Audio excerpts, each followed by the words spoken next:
जब इनके जमाने में चुनाव होते थे, बिहार और यूपी में सरकारें बनाती होती थी, पूरे के पूरे वोट के बक्से हाईजेक कर लिए।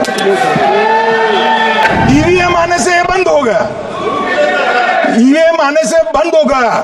और मान्यवर, चुनाव की चोरी बंद हुई है, इसलिए पेट में दर्द हो रहा है। लीडर ऑपोजिशन का भाषण स्वयं यहां बैठकर सुना है।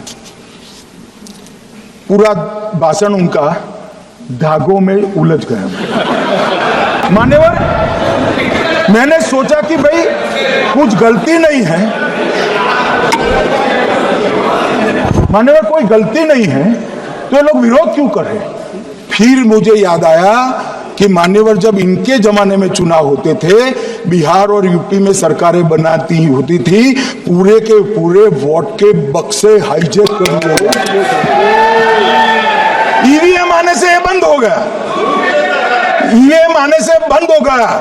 और मान्यवर, चुनाव की चोरी बंद हुई है, इसलिए पेट में दर्द हो रहा है। ईवीएम का दोष नहीं है, चुनाव जीतने का तरीका जनादेश नहीं था, करप्ट प्रैक्टिसेस थी, इसके कारण चुनाव जीतते थे। अब आज ये पूरे एक्सपोज हो चुके हैं। जब जनादेश पर चुनाव होता है तो आप जीत सकते हो, जीतो, स्वागत है उसका, मगर जब हारते हो तो अन्य कारण बताना, जैसे पहले मैंने कहा, ऐसा बताना, ये ठीक नहीं है। मान्यवर, कल मैंने लीडर ऑपोजिशन का भाषण स्वयं यहां बैठकर सुना है।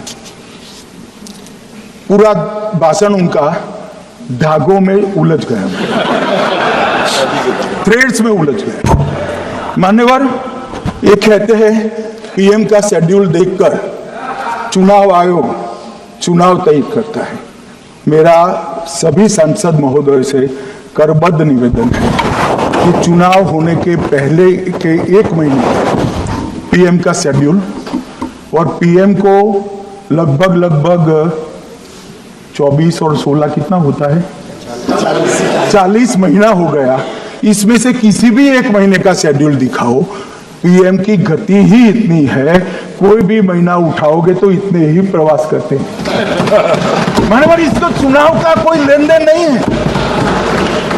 हमारे प्रधानमंत्री जनसंपर्क में आजादी के बाद सबसे ज्यादा प्रवास करने वाला प्रधानमंत्री।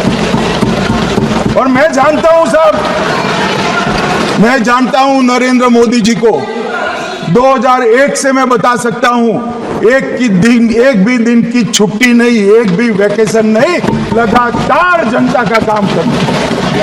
मैंने कभी नहीं देखा उनको वैकेशन में। कई बार इनका अनुकरण करने का प्रयास करते हैं तो बीपी बढ़ जाता है इतना, ये फिर रुक जाएंगे फिर।